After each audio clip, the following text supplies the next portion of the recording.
Let us be in the spirit of prayer together. Gracious God, may the words of my mouth, the meditations of our hearts, our minds, our very spirits be acceptable in your sight, O God, our rock and our Redeemer. Amen. Well, 38 years. 38 years is a long time to wait. To wait for healing, especially considering the average life expectancy in Jesus' day was just 40 years. So after a lifetime of waiting, Jesus came. And a man's life there by the pool changed. And it changed in an instant. At 38, life changed in an instant as well for Beverly Vogt, an insurance agent in Missouri. Only it didn't feel like healing to her. Not at the time. You see, Beverly was diagnosed with cancer. Nevertheless, as strange as it may seem, it was in fact the beginning of her healing journey. We're going to listen to Beverly in her own words. Sharing my story, even though I do have an extraordinary experience to share, but I'm just not comfortable being on this side of the camera. I'm more of a behind-the-scenes type of gal, and that's the reason I published the magazine and write and things like that, so that I could be behind the scenes. But for now, I'll share with you a little bit about my story. At age 38, I was diagnosed with breast cancer, and the diagnosis came a year after I had been misdiagnosed by my medical team several times. And so when I was diagnosed in August of 1992 at the age of 38, my prognosis was bleak, and I was told repeatedly by my medical team that it wasn't a matter of if the breast cancer would return, it was a matter of when, and that it was most likely going to be aggressive and most likely terminal in its return. Because the medical world had little to offer me, little resources, very little hope, I felt that I was being placed in a situation to find the healing answers for myself. And this was before the internet. And I live in a small town. Our population maybe 10 to 12,000. And at that time, we didn't even have a bookstore in our town. And our little library, as wonderful as it is, it was great for children's books, romance, gardening, historical, but it had very little information about breast cancer. And so it was hard for me to find answers back then. But there were so many things that happened in my life, in my experience, that were serendipity. And we all have serendipity moments when our healing answers are trying to present themselves to us. When we're so afraid, it's hard to see those answers. So I remember the first time I had one of those serendipity moments. It was the very first day that everybody that had surrounded, my family and friends had surrounded themselves around me after I was diagnosed. And the very first day that everybody got back to work and school and back to their normal routines, I headed to my son. And I had spent all that time while everybody had surrounded me, putting on that faith that I'm going to be fine. I'm going to be fine. Don't you worry about me. I'm going to be fine. And I didn't want anybody to know how afraid I was. I didn't want anybody, my family, my husband, my business associates, anybody in town. And I hid that fear the very best I could. But that morning, in my sunroom, I cried. I sobbed. I started crying and sobbing in a way that I couldn't control it. And I was thankful that I could let all that pent-up emotion come. But after a while, it was so uncontrollable that it was sobbing and wrenching, and it went on probably for about 20 minutes. And I know this sounds dramatic, but it was both a release for me, but it was also a serendipity moment, because as I'm sobbing, and in my own space of all those fears, I heard some birds chirping outside of my window, outside the sunroom window there. And I know, as crazy as this sounds, I know those birds were there for me. And I know they were telling me that I can do this and things are going to be fine.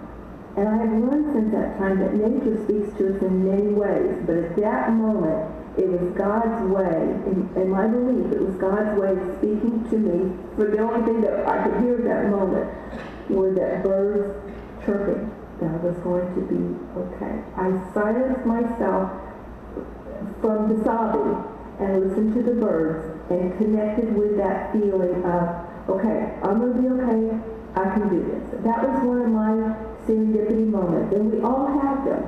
And that is one of the things I like to teach to women, is to recognize their serendipity moments. And I know that when we're so afraid, we can't see some of the healing answers that are always right before us. And so that was one of my first serendipity moments. And from there, I've had many others. And because of those serendipity moments, I believe I'm alive today. One of my greatest heroes is Mother Teresa. She's got a poem, and I'm not so sure that it's really a poem, but it's words that speak about the ordinary person having an extraordinary... We've heard a little bit of Beverly's story. If Beverly's diagnosis of cancer was the beginning of her healing journey, then what in the world is healing? What in the world then is healing? And do we want it? Before we answer, we must understand a little bit about what healing is. Healing is not the same as a cure. When we talk about healing, usually what we mean, usually what we really want, is a cure. A cure is when an illness, a condition, simply just goes away. It vanishes quickly and completely without any real effort at all on our part. And then we can get back to our lives as they were before whatever illness we seem to have. Healing, on the other hand, demands much of us. It does not come easy. We have to be an active and a willing participant if we are to receive healing. Because, in fact, healing is a personal transformation. Beverly is not the same person now that she was before her illness.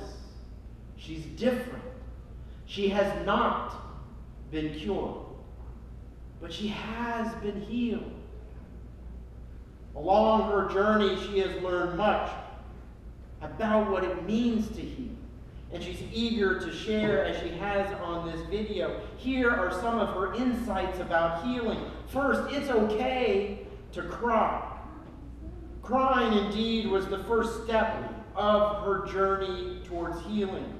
Her initial reluctance to cry, it came from her feeble but all too human attempts to control the uncontrollable, to be strong, as she says. But she has learned through her illness, it takes more strength to surrender to God than it does to try to play God. Energy that's put into looking strong, energy that's put into denial, into bolstering the illusion that we are okay, is energy wasted that could be used for healing. Secondly, she says healing only came to her when she became willing to be part of the solution. When she became willing to change. When she became willing to imagine something new for herself. When she became willing to change her habits and her patterns. When she became willing to ask others to help carry her when she could not carry herself. And healing, she says, also required that she change her relationship with fear. With fear. With her diagnosis, Beverly became consumed by fear as she was in that sunroom. She was afraid of dying. She was afraid of not being there for her children, her husband. She was afraid that all of her hopes, all of her dreams that she had for her life would never be fulfilled. Fear, as she points out, has a way of blinding us to the healing possibilities that surround us always. Fear has a way of muffling the sound of grace when it's being offered. The most healing thing I have experienced in my life, she says, is how I deal with fear. Now, when fear shows up in my life, I know that they have specific lessons to teach me. I know that they are there to show me something greater within myself, to tell me something greater in life awaits me behind the curtain of fear, if I have the courage to walk through it. Lastly, she says that healing is not the avoidance of death. All of us ultimately, in time, will lose that battle. We will die. Healing is about living fully until that time. Healing is overcoming whatever steals from us in our remaining life a sense of peace, joy, and fulfillment deep in our spirit, or having a deep, meaningful, loving relationship with life itself, with ourselves, with others, and with God. Before her cancer, Beverly was an insurance agent in a small town. Her life was ordinary, and it was good. But it was also limited. She had a small circle of friends that she said they would gather together from time to time to talk about the latest movies, the new restaurant in town, the latest gossip. After her diagnosis and subsequent healing, in which she changed her relationship with fear and refused to allow her dreams to wait, and her relationships to be only movie review and gossip deep, that is when she blossomed beyond her previous limits. She became a force in the world, a radiant lantern of hope. Beverly created the Breast Cancer Wellness a magazine which has hundreds of thousands of subscribers, as well as is delivered to medical centers all around the world. The magazine in 2007 won the Don Randley Publishers Award, and in 2007, Beverly was named the Yoplait Champion of the Year for her dedication in making a difference to the lives of those who suffered from cancer. She started off by saying she was uncomfortable even having an interview. She wanted to stay behind the scenes. She has helped hundreds of thousands of people. And she was annoyed with the term cancer survivor. And so she trademarked the phrase, be a thriver. Be a thriver. For her, life was not about surviving. Far too low of a goal. Life is about thriving, no matter what illness or hardship you face, whether it's cancer or grief, whether it's anger over a wrong done to you, the loss of a job, troubles in a relationship, whatever it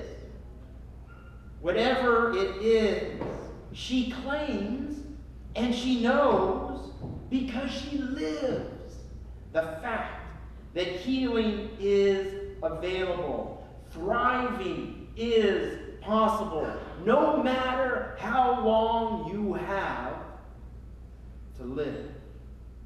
Weeks, years, decades. this morning and every morning, Jesus offers us healing. But Jesus does not always offer us a cure.